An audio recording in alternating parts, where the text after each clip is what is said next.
पहले सभी को राम राम। आज का जो विषय है वो है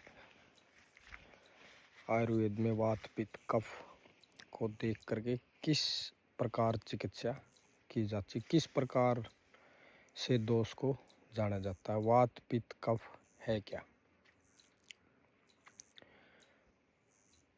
पहले तो वात पित्त कफ। वात का मतलब है कि शरीर के अंदर जो अपान वायु है, प्राण वायु के जब संपर्क में आती है तो अगर स्मूथली सिस्टम चलता तो कोई दिक्कत नहीं आती। और जब क्या है कि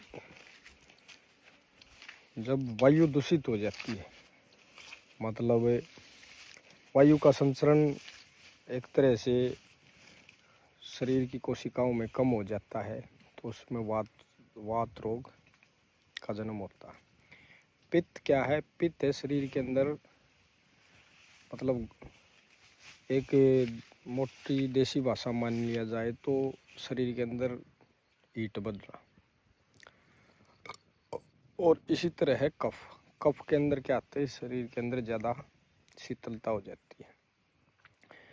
पित्त के लक्षण है कि शरीर में दाह होना, शरीर में गर्मी महसूस होना, शरीर में पसीना आ जाना, ये पित्त के लक्षण है। शरीर में ठंडापन होना या शरीर के अंदर कफ बनना या बलगम बनना, इस तरह के अगर लक्षण दिखाई दे, शरीर के अंदर सूनापन है, तो उसके अंदर आप कफ समझे।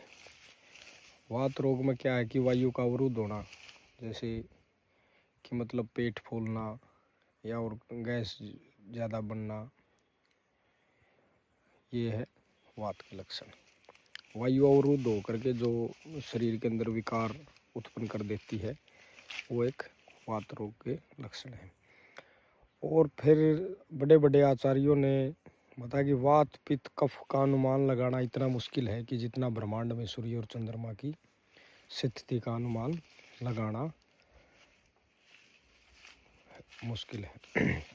कि पूरी जिंदगी बीत जाती है बड़े बड़े आयुर्वेदाचार्यों की, लेकिन शरीर का जो दोष है वो 3 दोष पे चलता है। लेकिन वो दोष ही समझ में नहीं आता कि पेशेंट है, जो मरीज है, उसका ये दोष किस प्रकार का है। और उस दोष को समझ के दवाई दी जाती है तो ही चिकित्सा अच्छी होती है। आजकल यूट्यूब पे बोल देते हैं कोई भी, भला ऐसे ऐसे करके ये दवाई ले लेना, लेकिन उसमें क्या है कि कुछ आदमियों को तो वो फ़ायदा करती है, लेकिन सभी का फ़ायदा नहीं करती, ये तो निश्चित है। क्योंकि हर दवाई की तासीर है, हर दवाई की जो वीर्यकाल अवधि है या 1 या 2 साल इनकी होती है, कि 2 साल के बाद अगर आप देसी दवाई को यूज करोगे वो यूज लायक नहीं रही, क्योंकि उसका जो वीर्यकाल अवधि थी, उसका जो टाइम था वो चला गया उस औषधि का, और फिर वो एक तरह से बेकार होगी। एक्सपायरी डेट मान लो उसको, ये चीज़ होती है। इसलिए ज़्यादा यूट्यूब के चक्कर में आकर कोई भी किसी प्रकार की दवाई ले लेता है।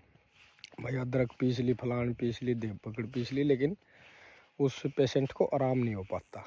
कारण है कि उसका रोग समझ में नहीं आ रहा, उसकी प्रकृति क्या है। तीनों दोष भी हो सकते हैं शरीर में, वात भी हो सकता है, पित्त भी हो सकता है, कफ भी हो सकता है, अकेला सिंगल दोष भी हो सकता है, पित्त के साथ कफ भी हो सकता है, पित्त के साथ वात भी हो सकता है। ठीक है, इस तरह से बहुत ध्यान रखा जाता है जब वात पित्त कफ समझ में आता है। और इसके लिए बहुत आयुर्वेद शास्त्र का गहन अध्ययन करना पड़ता है। ये नहीं कि यूट्यूब पर आ करके और आपने बोल दिया कि अदरक के अंदर ये पीस लिया, फलान पीस लिया। वो कुछ लोगों के तो आराम करेगा, जो नुस्खा जो बनाया हुआ है, कुछ लोगों को आराम करेगा, कुछ लोगों को आराम नहीं करेगा। अतः अपने शरीर में वात पित्त कफ को जानना बहुत ज़रूरी है। और लेकिन अगर थोड़ी ही भी गलत दवाई ली जाती है तो उसका साइड इफ़ेक्ट उसी टाइम दिखा दिया, क्योंकि उसमें एक दोस्त तो शांत होगा, दूसरा दोस्त उभर जाएगा। बोलते हैं ना, एक दवाई लेने से भले ये दर्द तो ठीक हो गया, लेकिन और प्रॉब्लम शुरू होगी। ये कारण यही है।